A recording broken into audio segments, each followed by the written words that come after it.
Kailash through the mystic eye is a virtual journey with Sadhguru through the mystical terrain of Nepal and Tibet. This week, we visit a few powerful places in the mountains of the north and plains of the south.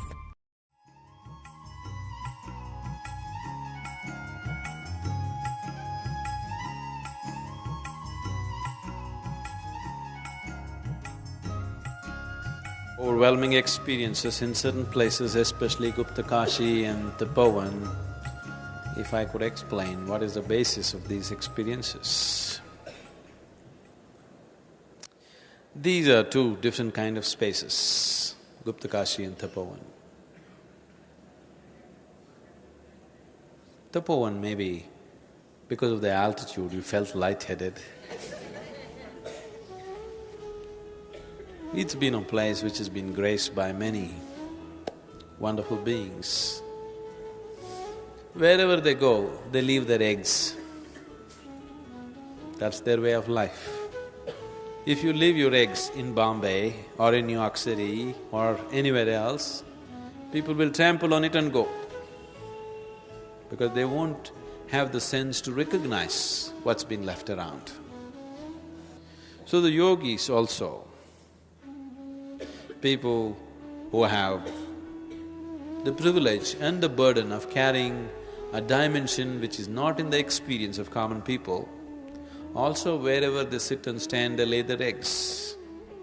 But why they always move to hilly regions, certain spaces which are identified as sacred, is simply so that these eggs are not trampled upon, but rather experienced, made use of, so that something will fly out of it.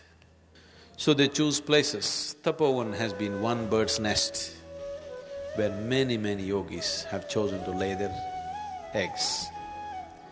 But the biggest pit of eggs is probably the Kedar. Kedar, every kind of bird laid its eggs, multicolored, and they got all mixed up.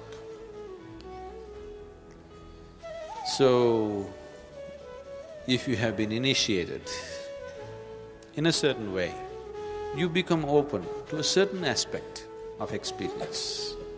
There are so many other things there which you are not open to. But if you are initiated in a particular way, you become open to that particular dimension. The whole basis of creating temples in India is just this. A certain egg is laid, and you are supposed to approach it in a certain way. For every deity, there is a certain type of approach so that you can experience that. Gupta Kashi, it's very much in the line of Agastya's way of doing things, which is pure Kriya, which is 100% energy work. No other things, no mantras, no tantras, no nothing. It's 100% energy work. That's the way I am, that's the only thing I know. I can just transform life from one dimension to another simply on the basis of energy. I don't know any chantings, I don't know any rituals, I don't know anything. Without any ritual, simply, just switching the energy from one dimension to another. Kashi is the holiest of holy cities, one of the most ancient cities of learning. This was a place where hundreds of enlightened beings lived at a time. Every street you walked, you had an enlightened being to meet. So, it became a tradition in this culture, if you want to die, you must die in Kashi. If you die in Kashi, your liberation is guaranteed, because there are so many enlightened ones, every day they come to have bath in the Ganga. All you have to do is just have a glimpse of them. And when they see that your time is near, definitely they will help you and you are through.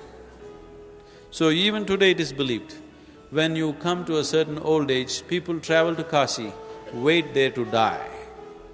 This tradition came simply because every generation saw hundreds of enlightened beings living in Kashi, and it became the greatest core of learning. So Kashi means the holiest of the holy. So that is the main Kashi. What we went to yesterday, what we left today morning is Uttar Kashi. Uttar Kashi means the northern Kashi, What we went the other day, just after Kedar, is Gupta Kashi, the secret Kashi. Nobody is supposed to know about it. All these Kashis have very powerful lingas which are referred to as Jyotirlingas. They are self-created. They were not created by anybody, they're self-created. They grew out of the earth in the form of a linga. People recognized it and worked upon it to make it into something else.